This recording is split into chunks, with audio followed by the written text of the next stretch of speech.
ಇದರಲ್ಲಿ ಏನೂ ಸಂಬಂಧ ಇಲ್ಲ. ಪ್ರಿಯಾಂಕ್ ಖರ್ಗೆ ಅವ್ರಿಗೂ ಅದಕ್ಕೆ ಕೇಸಿಗೆ ಯಾವ ಆತ್ಮಹತ್ಯೆಗೆ ಏನೂ ಸಂಬಂಧ ಇಲ್ಲವೇ ಇಲ್ಲ. ಹೀಗಾಗಿ ಸುಮ್ಮನೆ ವಿರೋಧ ಪಕ್ಷದವರು ಬಿಜೆಪಿಯವರು ರಾಜಕೀಯನ ಮಾಡ್ತಾ ಇದ್ದಾರೆ. ಅದರಲ್ಲಿ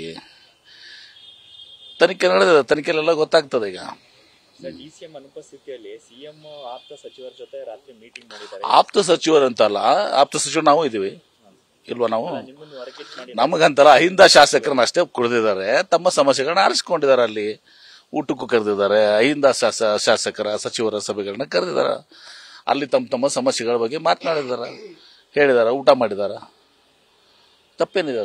ಹೈಕಮಾಂಡ್ ಕೂಡ ಹೇಳಿದ್ರು ಈ ತರ ನೋಡಿ, ಸಭೆ ಅದು ಬೇರೆ, ಇದು ಅಹಿಂದ ನೋಡಿ. ಊಟಕ್ಕೆ ಕರೆದಿದ್ದಾರೆ, ಬೇಸಿಕಲಿ ಊಟಕ್ಕೆ ಹೋಗಿದ್ದಾರೆ. ಅಲ್ಲ, ಅಹಿಂದ ಶಾಸಕರೆಲ್ಲ ಕೂಡ್ಕೊಂಡು ತಮ್ಮ ಅಹವಾಲುಗಳನ್ನ ಹೇಳಿದ್ದಾರೆ, ಸಮಾಜದ ಸಮಸ್ಯೆಗಳ ಬಗ್ಗೆ, ಅಭಿವೃದ್ಧಿ ಬಗ್ಗೆ. ತಪ್ಪೇನಿದೆ ಅದರಲ್ಲಿ?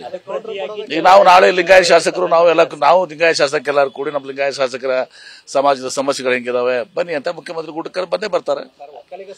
ಅವ್ರು ಕರೆದ್ರು ಬರ್ತಾರೆ, ಒಕ್ಕಲಿಗ ಸಮುದಾಯ ಕರೆದ್ರು ಬರ್ತಾರೆ ಅಂತ ಹೇಳ್ತಾರೆ.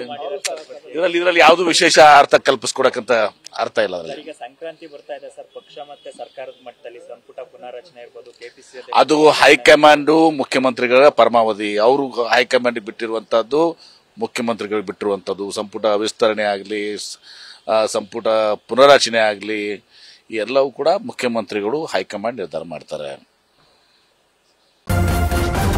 ನ್ಯೂಸ್ ಫಸ್ಟ್, ನಿರ್ಭೀತಿಯಿಂದ ನಿಮ್ಮ ಪರವಾಗಿ.